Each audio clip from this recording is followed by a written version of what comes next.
This tutorial looks at the role study skills have in online learning success. Study skills are a student's ability to study, schedule, and organize his or her time effectively in order to succeed in a course. Life is busy for college students, and most students face common challenges. Some of the biggest challenges students face are scheduling study time. With work, family, school, and other responsibilities, scheduling time to study can be pretty tough.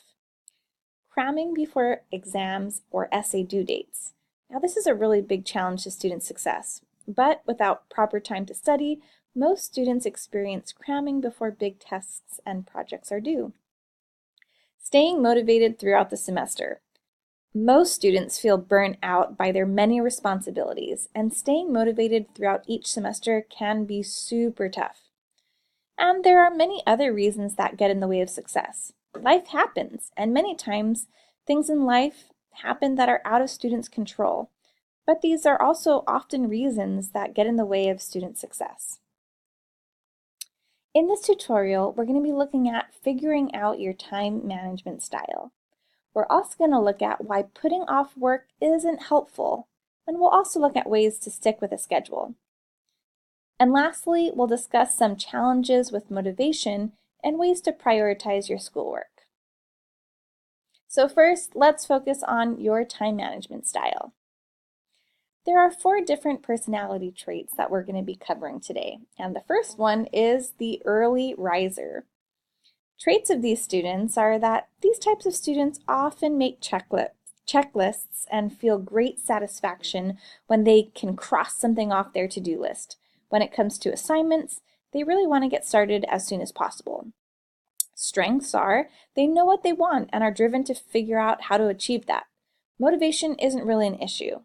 Some challenges are sometimes they can get maybe more caught up in getting things done as quickly as possible and don't really give themselves enough time to review things. Does this type of student sound like you? If it does, here are some success tips. You're probably extremely organized and on top of your schoolwork, but you may want to make sure that you take time to really enjoy learning in your classes. The next personality type is the balancing act. This student really knows what they're capable of and are really prepared to do whatever it takes to get the most out of their classes. Maybe they're naturally gifted in this way, or maybe it's a skill that they've developed over time. In any case, they should have the basic organization skills to succeed in any online class, as long as they keep their balance.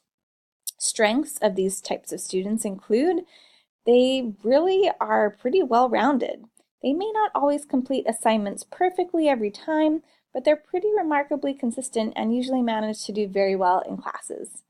Challenges are, because they're so consistent, sometimes they get in a bit of a rut where they begin to coast in a class rather than actually challenging themselves. Does this type of student sound like you? If it does, here are some success tips. Instead of simply doing what works, you should use each class as an opportunity for growth by investing time and energy to interact and really get the most out of your courses.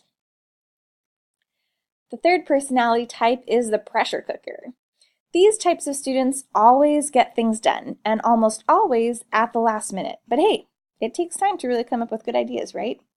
Strengths of these students are they work well under pressure, and when they finally do sit down to accomplish a task, they can sit down and work for hours. During these times, they can be extremely focused and pretty much shut out the rest of the world in order to get what they need done. Challenges are they sometimes use their ability to work under pressure as an excuse to procrastinate. Sure, they can really focus on when the deadline is, which is often tomorrow, but are they able to produce their best work? Does this type of student sound like you? If it does, here are some success tips. Give yourself small, achievable deadlines and stick to them. Make sure they're goals that you can really accomplish in a day. Don't allow yourself to make excuses. You'll find that it's actually a lot more enjoyable to not be stressed out when you're completing your schoolwork. And the last personality type or trait is the improviser. These students frequently wait until the very last minute to do assignments, but it's because they've been able to get away with this habit in many of their classes. Sometimes they miss an assignment or two or have to pretend to have done some reading when they really haven't. The strengths of these types of students are they are really quick on their feet, and sometimes while this is a true strength, it can also be a crutch that prevents them from being successful in the class.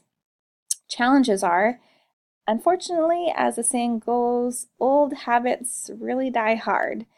And if they lack the foundation and discipline, it can be really challenging, especially when course material becomes difficult or they find themselves struggling to keep up with the pace of a class. Does this type of student sound like you? If it does, here are some tips for success. The good news is you can turn this around. Make a plan to organize your time and materials in reasonable ways and stick with it. Also, don't be afraid to ask for help. Now that we've evaluated a little bit more about how you've done things in the past, it's important to think about how to create a schedule and manage time to improve. I'd say the best schedules have some flexibility built into them because, let's face it, life happens. When building a schedule, it's really important to build one that's unique to you. There are some things like due dates, exam dates, and discussion times, for example, that should be included in your schedule no matter what. But you also might find it helpful to break down assignments into steps or milestones that you can schedule in as well. Of course, your schedule is going to vary depending on the type of course you're taking, so make sure you pull out your course syllabus and determine the rhythm of your course. A couple things to look for when looking at your syllabus are, how often does your instructor expect discussion board contributions? Will you have tests or exams in the course? And if so, when are those scheduled? Are there any type of group or collaborative assignments? You're really going to want to pay particular attention to the timing of collaborative assignments because it usually takes longer to work in groups than individual projects. Regardless, we all have exactly 168 hours per week. How do you spend yours? All right, so I think we need to switch gears here for a bit and spend a little bit of time on time management Q&A. Here are some very frequent questions asked by online students. Do I really need a study schedule for an online course? The answer is yes, you really do. When you take a face-to-face course, you're expected to attend class on a regular basis. There's usually an instructor there who's going to give you reminders about assignment due dates and exam times. But in online classes, you might not necessarily have this type of built-in structure. You're going to have to take the responsibility for tracking your class requirements by yourself. How much time do I need to spend studying per class? Great question. I think it's a tough one, because each hour of class per week is equal to 1 unit of credit, which means that you can think of each credit as an hour. A good rule of thumb is that you should be spending at least 2 hours for every 1 hour of class. So, in reality, you should expect to spend at least 3 to 4 hours on homework outside of your class. What if my schedule changes all the time? That's another great question. I think it might be a good idea to create an adjustable schedule, meaning that in case you have an event that comes up or you have to take a day or two off, you can always move things around. And last but not least, what's so bad about cramming?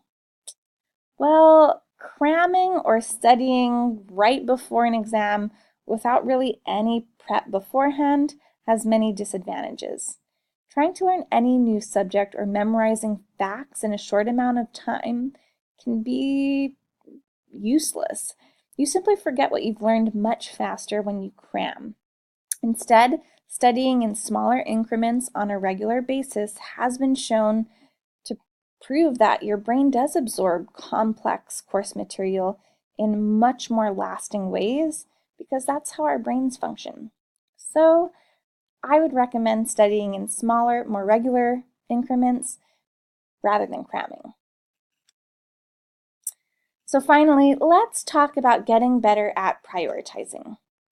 Due dates are very important, so you should set your long-term and short-term goals accordingly. Ask yourself, today, what needs to get done? What needs to be completed by the end of the week? what needs to be completed by the end of the month, and what needs to be completed by the end of the semester. If you work on looking at these tasks individually, you can start to map out and prioritize your time and the things you need to set time aside for. Above all, the goal is to avoid procrastination. And why? Because procrastination can really make or break your success in an online class. So let's go through a brief checklist when it comes to procrastination. I'm curious. Have you ever said this? My paper is due in 2 days and I haven't done any work. I've pulled an all-nighter to get my assignment done on time. Sound like you? How about this? I've turned in an assignment late, but I didn't have a good excuse for not getting it done. I've worked right up to the minute on an assignment due. I've underestimated how long a reading assignment would take and I never finished. If procrastination is something you struggle with, don't worry. You can totally overcome challenges with procrastination through strategies. One strategy is to study in chunks or bite-sized pieces. Sometimes when we're confronted with 50 problems to solve, it's very understandable to be super overwhelmed. One way to break this down into bite-sized pieces is to maybe work on 10 problems at a time and take breaks in between those 10 problems. Another way to conquer procrastination is to turn off your phone, close your chat windows, block distracting websites. Just turn things off, disengage, and focus on your work. I also recommend setting up a reward system. Maybe if you read for 40 minutes, you can check your phone for 5 minutes. But keep in mind that reward system only works if you stick with it and don't allow yourself to jump on YouTube for hours. Study in a place that works best for you. Your bedroom may have too many distractions, or a cafe might have too many distractions. Know where you study best and utilize that to your advantage. And last but not least, use checklists to keep track. Make your accomplishments visible. Some people get real satisfaction and motivation from checking things off a to-do list. So think about it. Congratulations! You're well on your way to study skill success. In this tutorial, we covered ideas for time management, assignments, organization, and avoiding procrastination. But there are still hundreds of additional resources online. Do a quick Google search or maybe even check out Pinterest. We're confident that you'll find a number of tools and strategies that'll work best for your individual learning style.